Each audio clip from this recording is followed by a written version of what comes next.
Hello my dear student, আসসালামু আলাইকুম। আশা করি সবাই অনেক অনেক বেশি ভালো আছো।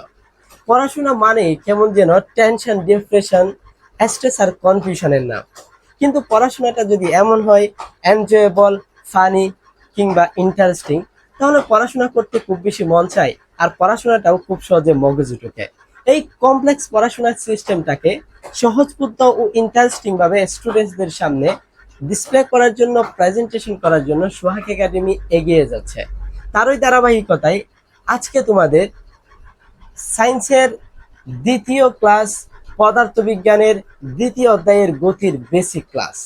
এই গতি অধ্যায়টা তোমাদের কাছে কনফিউশনের একটা নাম।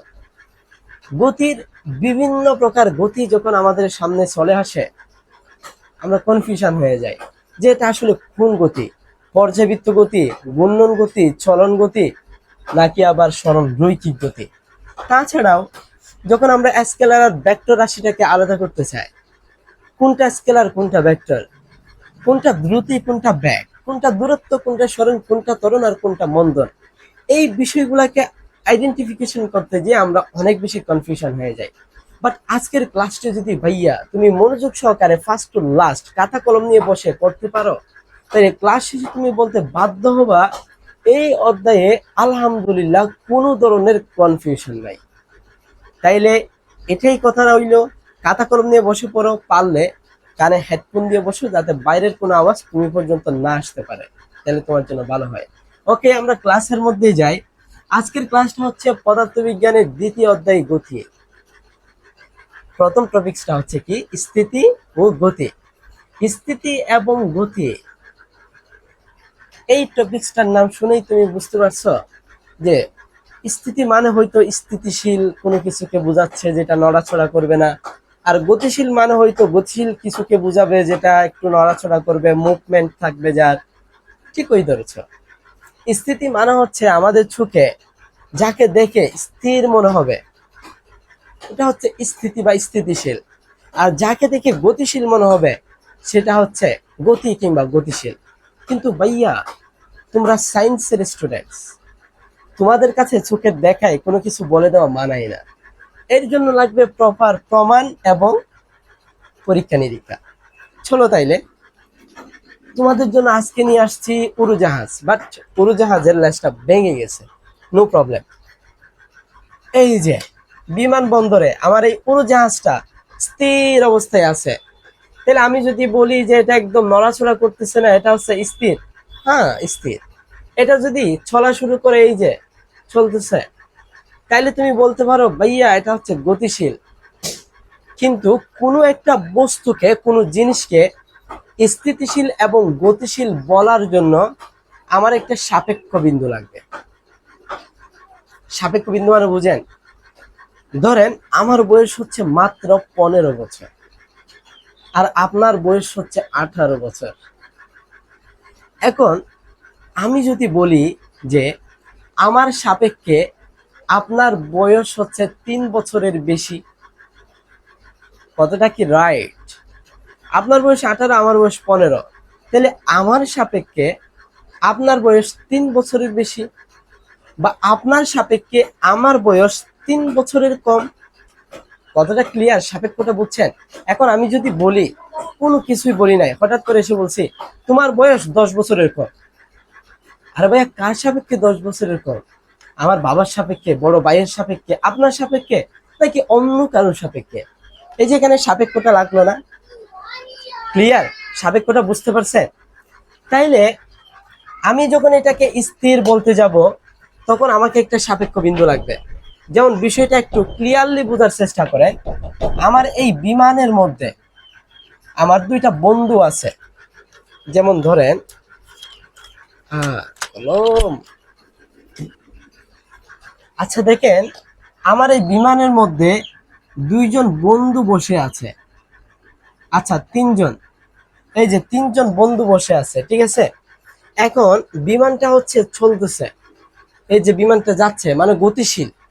এখন বলেন তো আমার এ বিন্দুর সাপেক্ষে এই যে বি বিন্দু গতিশীল হবে নাকি স্থির? বলেন। তার আগে আপনাদেরকে বলে রাখি, গতিশীল এবং স্থির কখন হবে। যখন সময়ের সাথে অবস্থানের পরিবর্তন হবে, সময়ের সাথে যদি অবস্থানের পরিবর্তন হয় তখন আমরা তাকে কি বলতে পারি? গতিশীল। সময়ের সাথে অবস্থানের পরিবর্তন, তাহলে আমরা এটাকে কি বলতে পারি ভাইয়া? গতিশীল বলতে পারি। ঠিক আছে, যদি সময়ের সাথে অবস্থানের পরিবর্তন হয়। আর যদি সময়ের সাথে অবস্থানের পরিবর্তন হয় না, তাহলে আমরা এটাকে বলবো স্থির। ঠিক আছে, কতটা ক্লিয়ার? তোমার সামনে রাখা বই, যতক্ষণ পর্যন্ত তোমরা ওখানে ছাপ দিচ্ছ না, বল দিচ্ছ না, ততক্ষণ পর্যন্ত সে নিচ অবস্থায় থাকবে, পরিবর্তন হবে না। তাইলে তাকে আমরা স্থির বলবো। এই যে বিমান যখন ছাড়লো, উড়ে গেল, তখন সময়ের সাথে তার অবস্থানের পরিবর্তন হয়ে গেল, তাইলে এটা গতিশীল। জাস্ট মাথায় এই জিনিসটা রাখবা, সময়ের সাথে যদি অবস্থানের পরিবর্তন হয় গতিশীল, সময়ের সাথে অবস্থানের পরিবর্তন না হলে এটা গতিশীল না। ঠিক আছে, আচ্ছা এবার দেখো, আমার বন্ধু, এই যে বিমানের মধ্যে দুইজন বন্ধু যখন বিমান নিয়ে উড়ে যাচ্ছে, তখন তাদের মধ্যে কি অবস্থানের কোনো পরিবর্তন হয়েছে?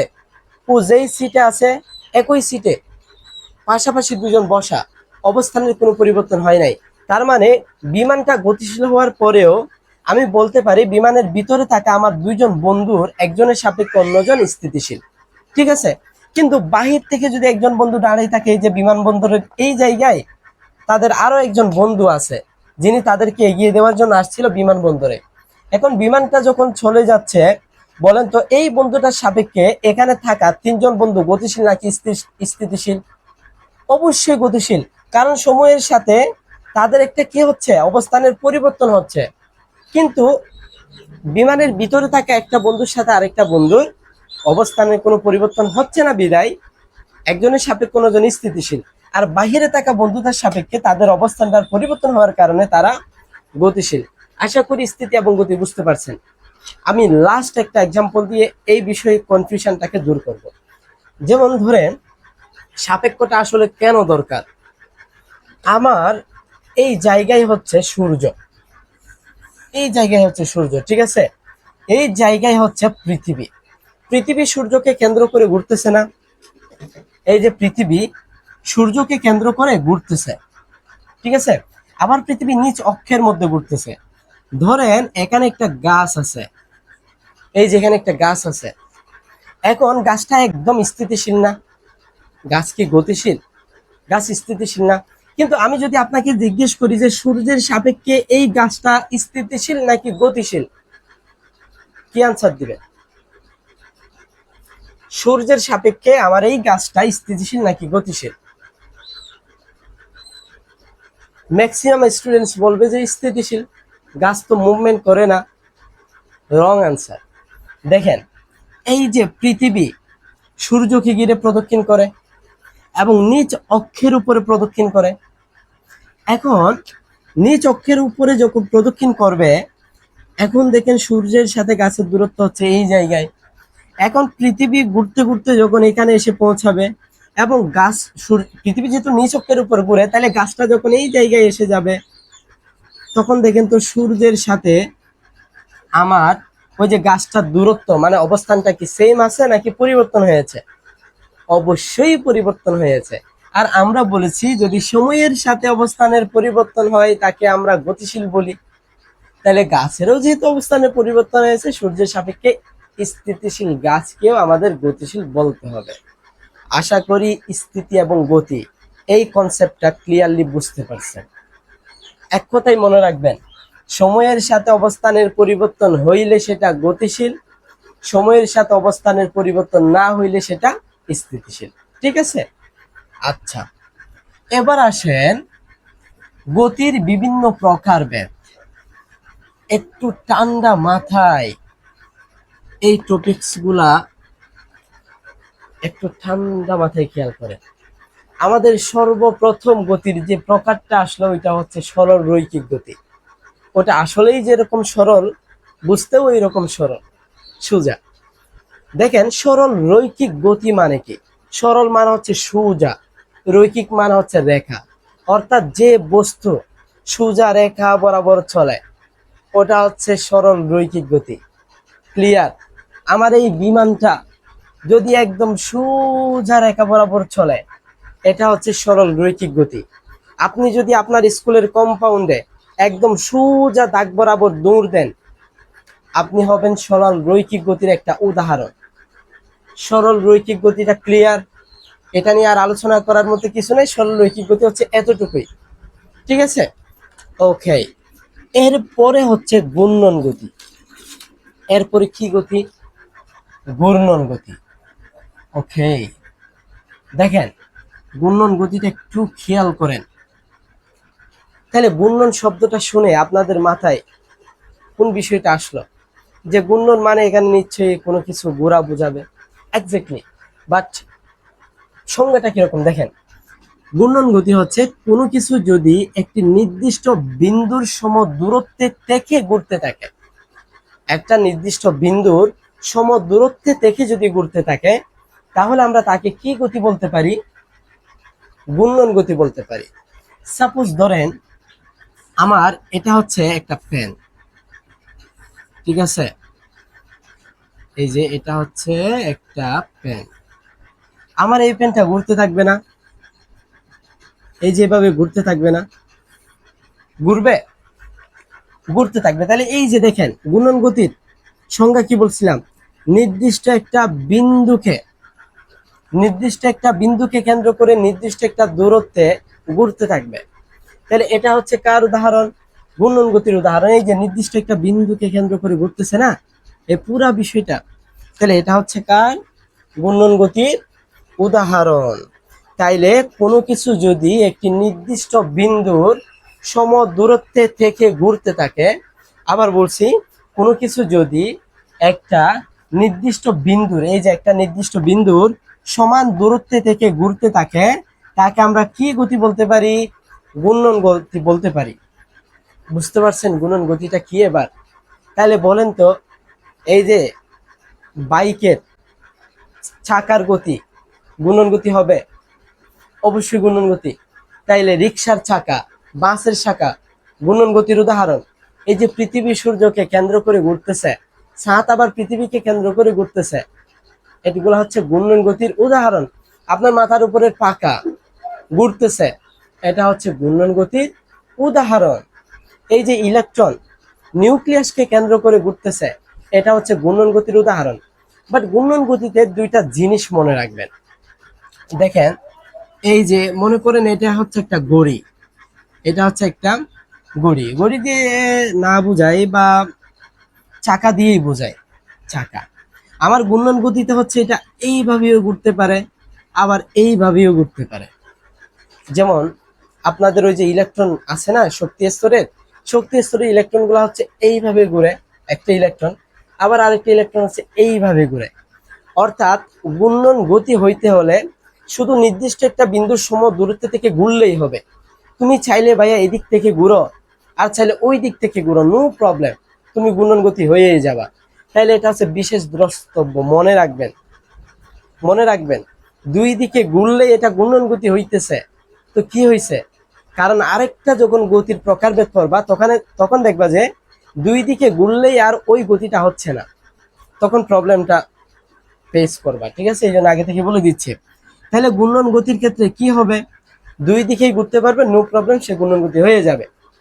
আরেকটা হচ্ছে সে চাইলে আস্তে আস্তে ঘুরতে পারে, চাইলে জোরে জোরে ঘুরতে পারে, তারপরেও সে ঘূর্ণন গতি হবে।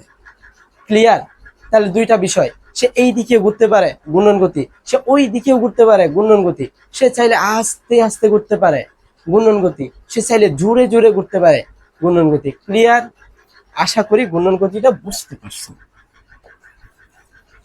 ওকে, এবার আসেন আমাদের নেক্সট হচ্ছে কি চলন গতি। চলন গতিটার মধ্যে একটু কনফিউশন আছে, বেশ কিছু বিষয় নিয়ে আমাদের একটু কনফিউশন থাকবে। আচ্ছা, দেখেন,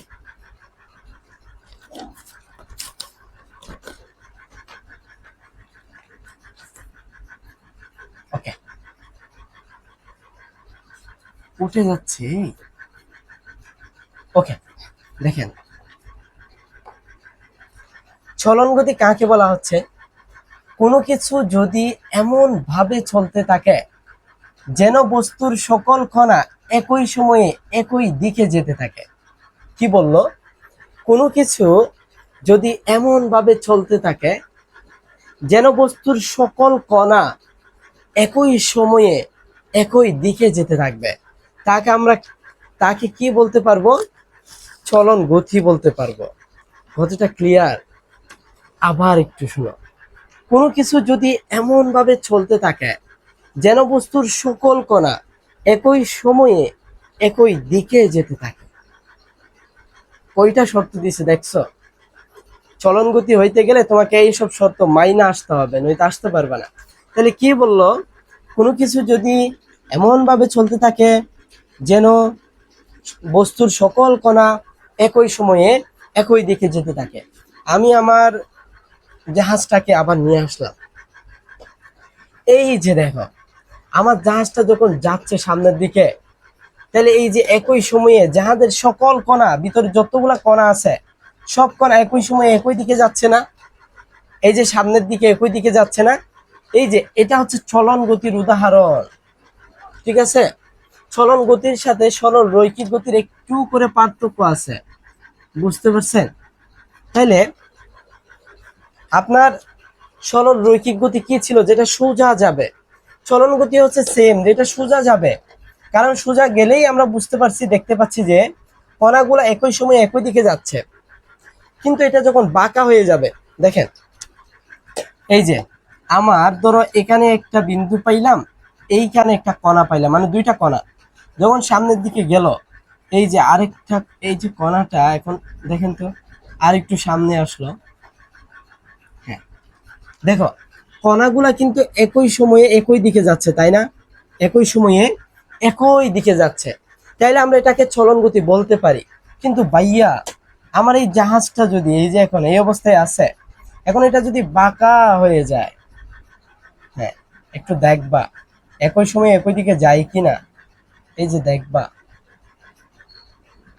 এইবার দেখো তো একই সময়ে কি একই দিকে যাচ্ছে? এই যে একই সময় কি একই দিকে যাচ্ছে? যাচ্ছে না। এই যে ওর সাথে এই কণার দূরত্ব যতটুকু, এই কণার সাথে এই কণার দূরত্ব কিন্তু ততটুকু না। তাইলে আমরা বলতে পারি, যদি চলন গতি হবে কখন? যখন বস্তুর সকল কণা একই সময়ে একই দিকে যাবে।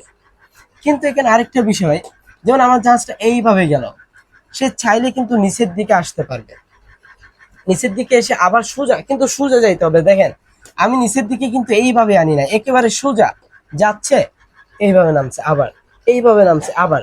এই ক্ষেত্রে হইল কি, তার সকল কণা কিন্তু একদিকেই মুভ হচ্ছে, সকল কণা একদিকেই মুভ হচ্ছে। ক্লিয়ার?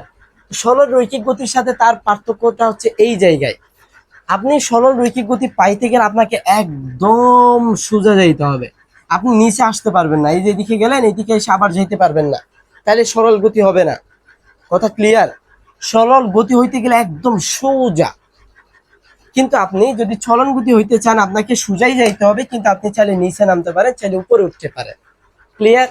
আশা করি চলন গতিও বুঝতে পারছেন। এইবার হচ্ছে আমাদের আরো একটা কমপ্লেক্স গতি, এটা হচ্ছে পর্যায়বৃত্ত গতি। পর্যায়বৃত্ত গতিটা কি ভাই? পর্যায়বৃত্ত গতিটা কি একটু দেখেন, লক্ষ্য করেন।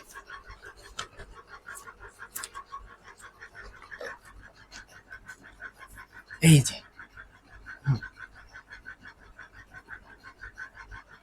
পর্যায়বৃত্ত গতিটা হচ্ছে কোনো গতিশীল বস্তু যদি নির্দিষ্ট সময় পর পর একটি নির্দিষ্ট বিন্দু দিয়ে একই দিকে একইভাবে অতিক্রম করে। কি বলছে? কোনো গতিশীল বস্তু যদি নির্দিষ্ট সময় পর পর একটি নির্দিষ্ট বিন্দু দিয়ে একই দিকে একইভাবে অতিক্রম করে, এখানে তো আরো বেশি শর্ত লাগাই দিছে। দেখেন কোনো গতিশীল বস্তু, হ্যাঁ বস্তুটা গতিশীল বুঝলাম, তারপর নির্দিষ্ট সময় পর পর, ভাইরে ভাই এখানে কিন্তু সময়টা নির্দিষ্ট থাকতে হবে। আমরা ঘূর্ণন গতিতে কিন্তু নির্দিষ্ট সময় বলা হয়েছিল ওখানে। আপনি চাইলে আস্তেও ঘুরতে পারেন, চাইলে জোরেও ঘুরতে পারেন। সময়টা কিন্তু বলা হয় না নির্দিষ্ট করে, বাট পর্যায়বৃত্ত গতিতে কি হইতে পারে, বস্তুটা গতিশীল হইতে হবে, তারপর নির্দিষ্ট সময় পর পর হইতে হবে এবং একটি নির্দিষ্ট বিন্দু দিয়ে যাইতে হবে, তারপরে একই দিকে যাইতে হবে এবং একই ভাবে অতিক্রম করতে হবে। ভাইয়েরা, শেষ। তাহলে পর্যাবৃত্ত গতিটা কি? কোনো গতিশীল বস্তু নির্দিষ্ট সময় পর পর একটি নির্দিষ্ট বিন্দু দিয়ে একই দিকে একইভাবে যখন যাবে তখন তাকে আমরা কি বলবো?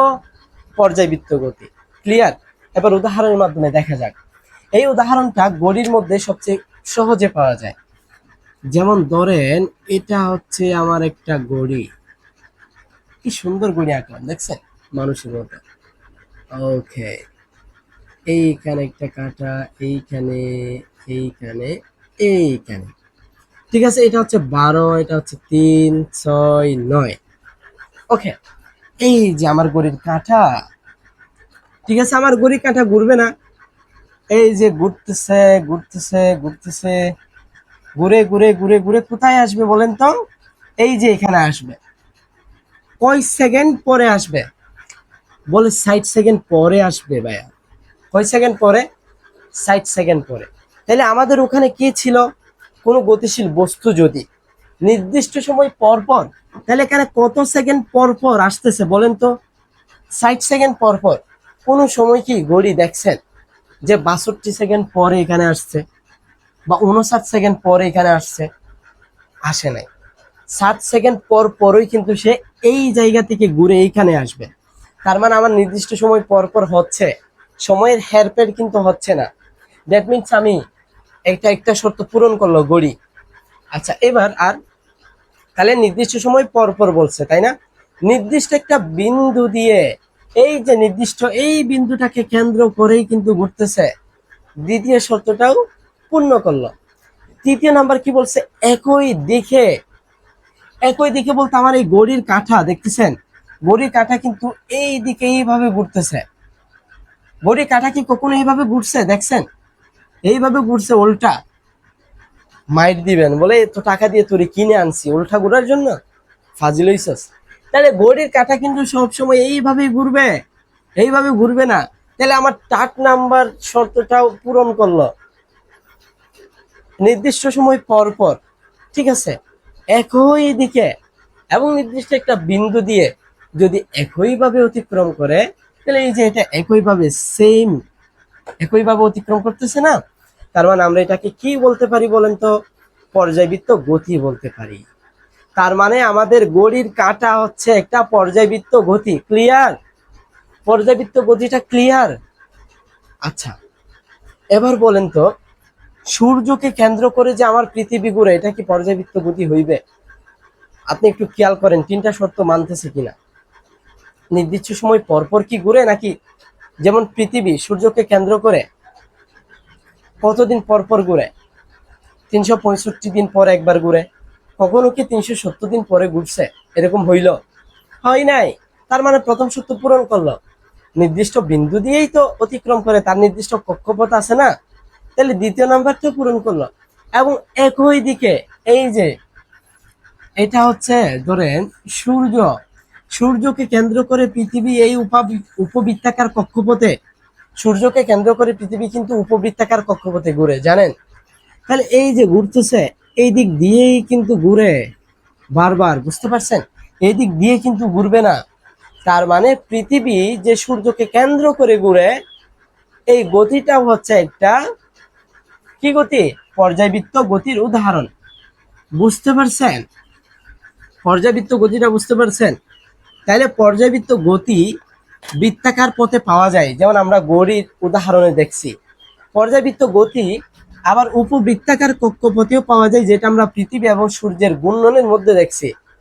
আবার এই পর্যায়বৃত্ত গতিটা সরল রৈখিক গতির মধ্যেও অর্থাৎ সরল রেখার মধ্যেও পাওয়া যায়। যেমন আপনি এমন একটা মেশিন বানাইছেন, বিজ্ঞানী হয়ে গেছেন, এমন একটা মেশিন বানাইলেন যেখানে এইটা বিন্দু দিলে এই বিন্দুটা এখান থেকে আসে, এসে ঘুরে ঘুরে ঘুরে ঘুরে ঘুরে এখানে যাবে 10 মিনিটে। প্রত্যেকবারই কিন্তু 10 মিনিটে এখান থেকে যেয়ে এখানে আসবে। ওখানে কিন্তু আপনাকে কোনো শর্ত দেওয়া হয় নাই যে রেখাটা সোজা হইতে হবে, বাঁকা হইতে হবে, বৃত্তাকার হইতে হবে, এই ধরনের কোনো শর্ত কিন্তু দেয় নাই।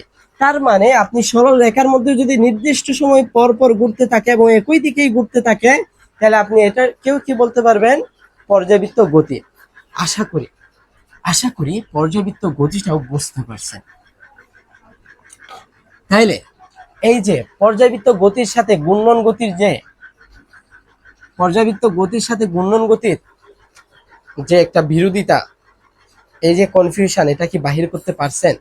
তাহলে ঘূর্ণন গতির মধ্যে আমরা কি বলছিলাম, ঘূর্ণন গতি চাইলে এইভাবেও ঘুরতে পারে, ঘূর্ণন গতি চাইলে আবার এইভাবেও ঘুরতে পারে, তাই না? ঘূর্ণন গতি চাইলে এইভাবেও ঘুরতে পারে, ঘূর্ণন গতি আবার চাইলে এই যে এইভাবেও ঘুরতে পারে, তাই না? এইভাবেও ঘুরতে পারে, দুইভাবেই ঘুরতে পারে। কিন্তু আপনার পর্যাবৃত্ত গতি হচ্ছে কেবল একভাবে ঘুরবে,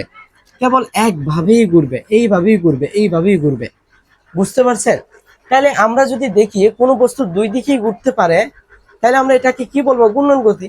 কিন্তু যদি কেবল একভাবেই ঘুরে, তাহলে আমরা বলবো এটাকে পর্যাবৃত্ত গতি। ঘূর্ণন গতি, এই যে আপনাকে শর্তগুলা বলে দিছিলাম না, এগুলা লাগবে, এই যে দেখতেছেন লাগতেছে। আরেকটা বলছিলাম কি, ঘূর্ণন গতি চাইলে আস্তে আস্তে ঘুরতে পারে, আবার চাইলে স্পিডেও ঘুরতে পারে, খুব জোরেও ঘুরতে পারে, তাই না? তার মানে এখানে সময়টা কোনো নির্দিষ্ট নয়। কিন্তু পর্যাবৃত্ত গতির মধ্যে সময়টা নির্দিষ্ট। আপনি যদি একবার ঘুরে আসতে আপনার 1 মিনিট সময় লাগে, তাহলে প্রত্যেকবার 1 মিনিট সময়ই লাগতে হবে, সময়টা কিন্তু নির্দিষ্ট। ক্লিয়ার? তাহলে আশা করি সরল রৈখিক গতির সাথে চলন গতির যে কনফিউশন দূর হয়েছে, ঘূর্ণন গতির সাথে পর্যাবৃত্ত গতির যে কনফিউশন এটা দূর হয়েছে। এখন সব শেষে যে গতিটা থেকে গেল, এটা হলো সরল স্পন্দন গতি। সরল স্পন্দন গতির সাথে আবার পর্যাবৃত্ত গতির একটা গুড রিলেশন আছে। পর্যাবৃত্ত গতির সাথে সরল স্পন্দন গতির সাথে একটা কি আছে, গুড রিলেশনশিপ আছে। আপনি যদি বইয়ের সংজ্ঞাগুলা খেয়াল করেন, তাহলে ওখানে দেখতে পাবেন সরল স্পন্দন গতির সংজ্ঞা দিতে যে বলছে, পর্যায়বৃত্ত গতি সম্পন্ন কোনো বস্তু যদি কি সম্পন্ন, পর্যায়বৃত্ত গতি সম্পন্ন কোনো বস্তু যদি একটা নির্দিষ্ট সময় একদিকে যায় আর বাকি অর্ধেক সময় আরেক দিকে, বিপরীত দিকে। কথা বুঝতে পারছেন? কি বলছে, কোনো পর্যায়বৃত্ত গতি, এই যে একটু লক্ষ্য করে, স্পন্দন গতি কাকে বলে, এই যে সংজ্ঞাগুলো, এগুলা যদি একটু স্ক্রিনশট নিয়ে নেন তাহলে নোট করে রাখতে পারেন। স্পন্দন গতি হচ্ছে কি, পর্যায়বৃত্ত গতি সম্পন্ন কোনো বস্তু যদি অর্ধেক সময় একদিকে বাকি অর্ধেক সময় বিপরীত দিকে চলতে থাকে, তাহলে তাকে সরল স্পন্দন গতি কিংবা দোলন গতি বলে। কি বললাম, কোনো পর্যায়বৃত্ত গতি সম্পন্ন বস্তু যদি অর্ধেক সময় একদিকে,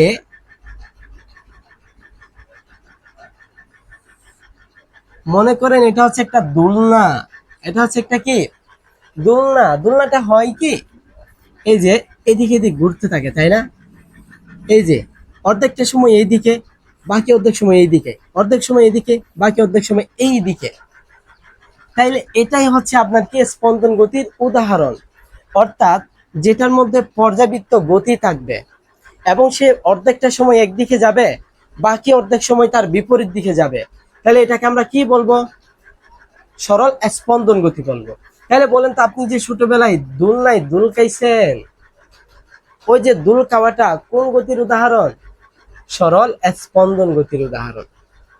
ঠিক আছে? তাহলে এবার বলেন তো, এইখানে যে পর্যায়বৃত্ত গতি আসলো সরল স্পন্দন গতিটাকে বোঝানোর জন্য, কেন আসলো দেখেন। আমরা পর্যায়বৃত্ত গতি বলছিলাম কি, যে নির্দিষ্ট সময় পর পর একই দিকে একইভাবে নির্দিষ্ট একটা বিন্দুকে কেন্দ্র করে ঘুরতে থাকবে। ঠিক আছে? নির্দিষ্ট একটা ঘুরতে থাকবে না, বেসিক্যালি চলতে থাকবে নির্দিষ্ট একটা বিন্দুকে কেন্দ্র করে। তাহলে এই যে দোলনায় দেখেন তো, দোলনায় এই নির্দিষ্ট বিন্দুটাকে কেন্দ্র করে নির্দিষ্ট সময় পর পর কিন্তু একবার এই দিকে যাচ্ছে, আরেকবার এই দিকে যাচ্ছে, একবার এইদিকে আরেকবার এই দিকে, তার মানে এটা হচ্ছে পর্যায়বৃত্ত গতির উদাহরণ, তাই না? কিন্তু পর্যায়বৃত্ত গতি এটা যদি কেবলমাত্র আমার এই শর্তটা পূরণ করে যে তার বাকি একটা সময় এই দিকে যাবে, বাকি আরেকটা সময় এই দিকে আসবে, তাহলে আমরা কেবলমাত্র এটাকেই সরল স্পন্দন গতি বলতে পারি। তার মানে বিষয়টা হচ্ছে এমন যে সকল সরল স্পন্দন গতি হচ্ছে পর্যায়বৃত্ত গতি, কিন্তু সকল পর্যায়বৃত্ত গতি সরল স্পন্দন গতি, সরি, সকল পর্যায়বৃত্ত গতি হচ্ছে সরল স্পন্দন গতি, কিন্তু সকল সরল স্পন্দন গতি পর্যায়বৃত্ত গতি নয়। অর্থাৎ আমরা যখন পর্যায়বৃত্ত গতির উদাহরণ গড়িতে দিছিলাম, বলেন তো এই গড়ি কি তার বাকি অর্ধেকটা সময় এই দিকে আর বাকি অর্ধেক সময় এই দিকে ঘুরে? ঘুরে না। তার মানে এই পর্যায়বৃত্ত গতিটা কিন্তু সরল স্পন্দন গতির উদাহরণ হবে না। কতটা কি ক্লিয়ার? তাইলে কিন্তু এটা আবার কি হবে? পর্যায়বৃত্ত গতি হবে, কিন্তু সরল স্পন্দন গতিও হবে। এটা পর্যায়বৃত্ত গতি হইলেও এটা কি হবে না? সরল স্পন্দন গতি হইবে না। আশা করি পুরা কনসেপ্টটা বুঝতে পারছেন। যদি কেউ এই 5টা গতির প্রকারের মধ্যে কোনোটাও যদি না বুঝে থাকেন, তাহলে কমেন্ট সেকশনে একটু লিখে দিবেন, তাহলে ইনশাল্লাহ আমি চেষ্টা করবো আপনাদেরকে ওই স্পেসিফিক বিষয়টা বুঝিয়ে দেওয়ার জন্য। তাইলে আমাদের এই যে গতির বিভিন্ন প্রকারভেদ, সেই প্রকারভেদের কনফিউশন গুলা দূর হয়ে গেল। এরপরে আরেকটা বিষয়, স্কেলার ও ভেক্টর রাশি, দূরত্ব ও সরণ, দ্রুতীয় বেগ, ত্বরণ থেকে গেল, তাই না? আচ্ছা, এই বিষয়টা হচ্ছে আমরা স্কেলার ও ভেক্টর রাশির সংজ্ঞা কি, দূরত্ব ও সরণের সংজ্ঞা কি একদম পড়বো না, জাস্ট একটু টেকনিক শিখবো। আমি আজকে যে টেকনিকটা বলে দিব, এই টেকনিকটা অ্যাপ্লাই করে আপনি খুব সহজেই কোনটা স্কেলার কোনটা ভেক্টর রাশি বুঝে নিতে পারবেন। এবং এই স্কেলার, ভেক্টর, দূরত্ব, সরণ, দ্রুতীয় বেগ, ত্বরণ ও মন্দনের মাত্রা কত, ঠিক আছে, একক কত, এটা আপনি নিচেই বাহির করতে পারবেন। ঠিক আছে, ওকে। আচ্ছা, এবার আমরা স্কেলার ও ভেক্টর রাশি সম্পর্কে জানবো। ধরো তোমাকে তোমার আব্বু স্কুলে যাইতে বলছে, তোমার বাসা হচ্ছে এই জায়গায়, বুঝতে পারছো? এটা হচ্ছে তোমার বাসা। তুমি বাসা থেকে তোমার আব্বু তোমাকে স্কুলে যাইতে বলছে, তোমার স্কুলটা হচ্ছে ধরো এই জায়গায় হচ্ছে তোমার স্কুল, ঠিক আছে? এই যে এখানে হচ্ছে তোমার স্কুলটা। তোমাকে স্কুলে আসতে বললো তোমার বাবা, এইখানে তোমার বন্ধুর বাড়ি আছে। কার বাড়ি? তোমার বন্ধুর বাড়ি। তুমি কি করছো? তোমার আব্বু যখন স্কুলে আসতে বলছে, তুমি প্রথমে তোমার বন্ধুর বাসায় গেছো, তোমার বন্ধুর বাসা থেকে আবার স্কুলে গেছো। একটু ভালো করে বুঝো, তোমার আব্বু তোমাকে বলছে সোজা স্কুলে যাও, তুমি তোমার বাসা থেকে বন্ধুর বাসায় আসলা, আবার সেখান থেকে স্কুলে গেলা। এর পরের দিন আবার কি করলা? যে একেবারে বন্ধু 14 গোষ্ঠী বন্ধুকে নিয়ে ঘুরে তারপরে স্কুলে গেছো। তোমার আব্বু বিষয়টা টের পাইছে, টের পাওয়ার পরে বলতেছে যে তুই প্রতিদিন ক্লাস ফাঁকি দেস বন্ধুদের বাসায় যেয়ে যে, আজকে একেবারে সোজা যাবি, আমার বাসা থেকে একদম সোজা স্কুলটা, কি জন্য তোর গুইরা যাইতে হয় বলতো? একদম সোজা যাবি, আমি তাকাই থাকবো না। তুমি এবার কি করলা? ছিপাই পড়ে গেলা না? তাহলে একেবারে সোজা স্কুলে আসলো, ঠিক আছে? তাহলে এই যে দেখো, প্রথমে তুমি বন্ধুর বাসায় আসছো, তারপরে আবার স্কুলে গেছো। এখানে একটা জিনিস মনে রাখবা, স্কেলার রাশির জন্য কেবলমাত্র মান হইলেই হইবে, কেবলমাত্র মান হইলেই হইবে। আর ভেক্টর রাশির জন্য দুইটা জিনিস লাগবে, একটা হচ্ছে মান, আরেকটা হচ্ছে দিক। একটা হচ্ছে মান, আরেকটা হচ্ছে দিক। অর্থাৎ কোনো একটা বস্তুকে বোঝানোর জন্য যদি আমার মানটাও বলে দিতে হয়, আবার দিকটাও বলে দিতে হয়, তাইলে বুঝতে হবে ওটা ভেক্টর রাশি। আর কোন একটা বিষয়কে বোঝানোর জন্য যদি কেবলমাত্র মানটাই বললে হয়ে যায়, তাহলে আমি বলবো ওটাকে স্কেলার রাশি। তাহলে দেখো, তুমি যখন তোমার বন্ধুর বাসায় আসলা, আবার স্কুলে গেলা, এই যে এখানে শুধু মানটা বললে হচ্ছে না, তুমি কি দিক বলে এটাকে সংজ্ঞায়িত করতে পারবা? পারবা না। তার মানে এটা হচ্ছে স্কেলার রাশি। এই যে এরপরে যে গুইরা গেছো, এখানে কোন দিকে কত এতটুকু গেছো, বাহির করার সাধ্য আছে? নাই। তার মানে এখানে দিক জিনিসটা নাই, শুধু মানটা আছে। তাহলে এটা হচ্ছে কি রাশি? স্কেলার রাশি। কিন্তু দেখো, যখন বাসা থেকে সরাসরি তুমি স্কুলে গেলা, এখানে আমি দিকটা বলে দিতে পারি যে আমার বাসা থেকে একদম সোজা, বা আমার বাসা থেকে একদম পূর্ব দিকে স্কুলটা, ঠিক আছে? তাইলে এখানে দিকও আসতেছে, আবার মানও আসতেছে, তার মানে আমি এটাকে বলতে পারি ভেক্টর রাশি। বিষয়টা ক্লিয়ার? এবার বলো তো, এই যে 8টা বাজে ঘড়ির কাঁটায় যে একটা সময় আছে 8টা, এই 8টা, এটা বোঝানোর জন্য কি আমাকে দিক বলে দিতে হয়? হয় না। তার মানে তোমার সময়টা হচ্ছে কি রাশি? স্কেলার রাশি। ওকে, এবার আমরা বিশেষ করে স্কেলার রাশির সাথে দূরত্ব এবং দ্রুতির, আর ভেক্টর রাশির সাথে সরণ বেগ ত্বরণের কি সম্পর্ক, এই সম্পর্কটা নিয়ে পড়ব। দেখেন, আমি যখন কাউকে দূরত্ব বলতে যাব যে ভাইয়া স্কুল থেকে আমার দূরত্ব হচ্ছে 10 কিলোমিটার, ব্যাস হয়ে গেছে না? যে ও তো জাস্ট দূরত্বটা জানতে চাইছে, তার মানে এখানে আমার মানটা বলে দিলে হচ্ছে, আমার দিকের কোনো প্রয়োজন নাই। দ্যাট মিনস আমার এই দূরত্বটা হচ্ছে কি রাশি? স্কেলার রাশি। বিষয়টা ক্লিয়ার? কিন্তু আমি যখন সরণের দিকে যাব, কেউ যখন আমার থেকে সরণটা জিজ্ঞেস করবে, তাহলে আমি শুধুমাত্র মানটা বলে দিলে হবে না, আমার দিকটাও বলে দিতে হবে। অর্থাৎ কোন দিকে আমার বাসা থেকে আমার স্কুলের দূরত্ব 10 কিলোমিটার, কোন দিকে 10 কিলোমিটার, পূর্ব দিকে, পশ্চিম দিকে, উত্তর দিকে নাকি দক্ষিণ দিকে, দিকটাও বলে দিতে হবে। যেহেতু এখানে মানের সাথে দিকটাও বলে দিতে হচ্ছে, সো সরণ হচ্ছে কি রাশি? ভেক্টর রাশি। ক্লিয়ার? এবার আসেন, দ্রুতিটা কি? মানে সময়ের সাথে অবস্থানের পরিবর্তন বা সময়ের সাথে দূরত্বের পরিবর্তনের হারটা হচ্ছে দ্রুতি। কি বললাম? সময়ের সাথে অবস্থান কিংবা দূরত্বের পরিবর্তনের হারটা হচ্ছে দ্রুতি। ক্লিয়ার? আর বেগটা হচ্ছে সময়ের সাথে সরণের পরিবর্তন। এখানে দ্রুতিটা হচ্ছে সময়ের সাথে দূরত্বের পরিবর্তনের হার, আর এখানে সরণ হচ্ছে, অর্থাৎ বেগ হচ্ছে সময়ের সাথে সরণের পরিবর্তনের হার। কতটা ক্লিয়ার? বুঝতে পারছো? আচ্ছা, তাইলে এখন আমরা দ্রুতি মানে বুঝলাম সময়ের সাথে দূরত্বের পরিবর্তনের হার, আর সরণ হচ্ছে বেগ হচ্ছে সময়ের সাথে সরণের পরিবর্তনের হার। তাইলে দ্রুতি বুঝলা, দূরত্ব বুঝলা, স্কেলার, ভেক্টর, সরণ, বেগ, এতটুকু বুঝলা। ত্বরণ জিনিসটা কি? ত্বরণটা হচ্ছে ভাইয়া, এই যে আমার সময়ের সাথে সরণের পরিবর্তনটাকে আমি কি বলতেছি? বেগ বলতেছি। আর ত্বরণটা হচ্ছে সময়ের সাথে বেগের পরিবর্তনের হার। সময়ের সাথে কার পরিবর্তনের হার বলতো? বেগের পরিবর্তনের হার হচ্ছে ত্বরণ। ক্লিয়ার? সময়ের সাথে সরণের পরিবর্তনের হার বেগ, সময়ের সাথে দূরত্বের পরিবর্তনের হার দ্রুতি, সময়ের সাথে বেগের পরিবর্তনের হার ত্বরণ। ক্লিয়ার? আচ্ছা, এবার আসেন, তাইলে আমরা এখান থেকে একক এবং মাত্রা কেমনে বাহির করব? একক এবং মাত্রা কেমনে বাহির করব? দেখেন,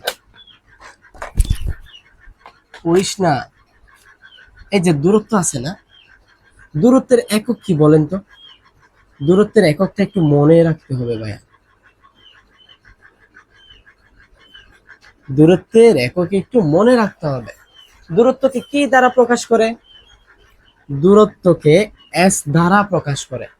ঠিক সেম ভাবে সরণকেও এস দ্বারা প্রকাশ করে। ঠিক আছে? এবার দূরত্বের একক হচ্ছে কি? দূরত্বের একক হচ্ছে এম। দূরত্বের একক হচ্ছে কি? এম। আর দূরত্বের মাত্রা হচ্ছে কি? এল। ঠিক আছে? সেম ভাবে আপনার সরণের একক হচ্ছে কি? আচ্ছা, এই পাশে লিখি, সরণের একক হচ্ছে এম, আর সরণের মাত্রা হচ্ছে এল। ঠিক আছে? ওকে, এতটুকু বুঝলেন। এবার দ্রুতি মানে আমরা কি বুঝলাম? আপনার সময়ের সাথে দূরত্বের পরিবর্তনের হার কার সাথে? দ্রুতি। দ্রুতিটাকে আবার প্রকাশ করা হয় বি দ্বারা। সময়ের সাথে, এই যে সময়ের সাথে কার পরিবর্তনের হার? দূরত্বের পরিবর্তনের হার। তাহলে দূরত্ব কত আছে? এস। দূরত্ব কত আছে? এস। তার মানে বি ইকুয়াল টু হচ্ছে এস বাই টি।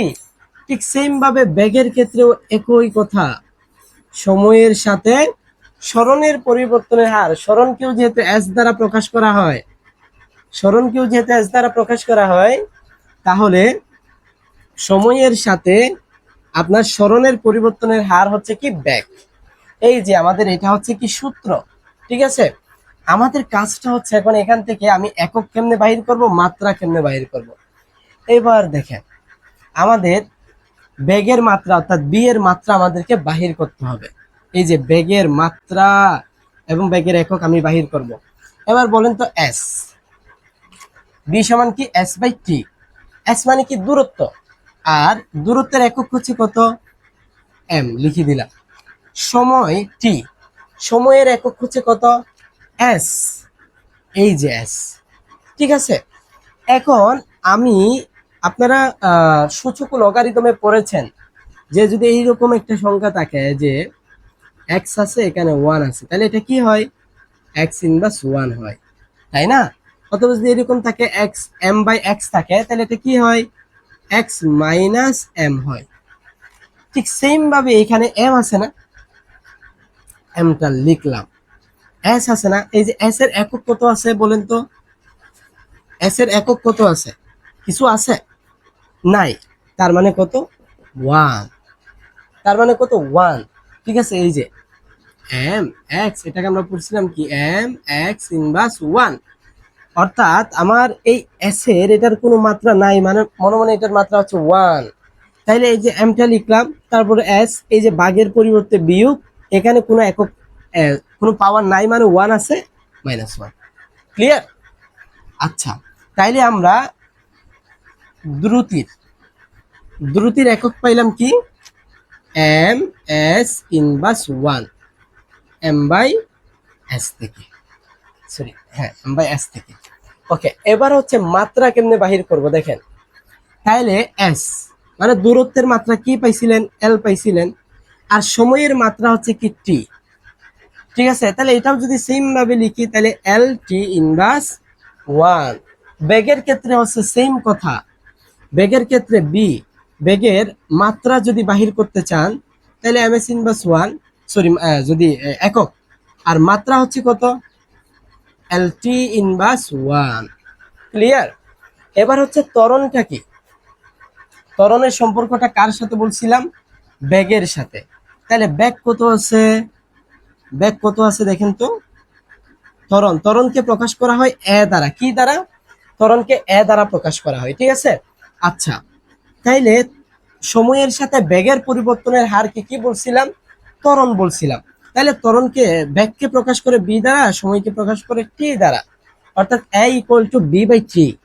কিন্তু এখানে কি বেগের পরিবর্তনটা বুঝাইছে? দেখেন তো, আমার এখান থেকে আমার, এখন আমি এই যে আমার বিমানটাকে আবার নিয়ে আসি। দেখেন, আমার বিমানটা হচ্ছে এখন একেবারে স্থির অবস্থায়, zero M S inverse one গতিতে, zero M S inverse one. ও হচ্ছে এখন এই যে তার যাত্রা শুরু করলো, এখন কিন্তু গতিশীল হচ্ছে আস্তে আস্তে। এই যে গতিশীল হইলো না আস্তে আস্তে, তাইলে তার প্রথমে গতিটা ছিল একেবারে জিরো, আস্তে আস্তে গতিশীল হইল, এই যে এই জায়গায় এসে আবার থেমে গেছে গা। তাইলে তার প্রথমে একটা ব্যাগ ছিল, আবার শেষে আরেকটা ব্যাগ হইল না। তাহলে প্রথম ব্যাগটাকে বলি আমরা আদি ব্যাগ, আর আদি ব্যাগটাকে প্রকাশ করা হয় ইউ দ্বারা। আদি ব্যাগকে প্রকাশ করা হয় কি দ্বারা? ইউ দ্বারা। আর একেবারে শেষে যে ব্যাগটা আছে, ওই ব্যাগটাকে বলা হয় শেষ ব্যাগ। শেষ ব্যাগটাকে প্রকাশ করা হয় বি দ্বারা। ঠিক আছে, তার মানে ত্বরণ হবে বি মাইনাস ইউ। অর্থাৎ আমার শেষ বেগ থেকে যদি আমি প্রথম বেগটা বিয়োগ করে দিই, তাহলে কতটুকু পরিবর্তন হয়েছে এটা থাকবে না? এক্স্যাক্টলি। তাহলে B minus you by T হচ্ছে কি সমান? এ সমান। আশা করি পুরা কনসেপ্টটা বুঝতে পারছো। যদি না বুঝে থাকো, রেকর্ডেড ভিডিও যেহেতু একটু করে পিছনের দিকে টেনে আবার দেখে নাও, ঠিক আছে? তাইলে স্কেলার ও ভেক্টর রাশি, দূরত্ব ও সরণ, দ্রুতি ও বেগ, ত্বরণ ক্লিয়ার। আমাদের তাইলে আর বাকি আছে কেবলমাত্র গতির সমীকরণটা। ওকে, তাইলে এগুলো একটু লিখে নাও। ওকে, তাইলে আমরা আমাদের বাকি আছে কি গতির সমীকরণটা। তাহলে গতির সূত্র কি কি আছে একটু বলেন তো। গতির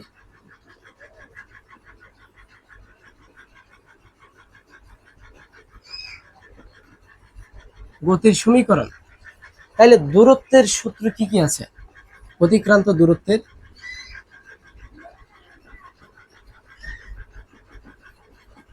আচ্ছা, অতিক্রান্ত দূরত্ব s ইকুয়াল টু আছে U T plus half A T square, তাই না?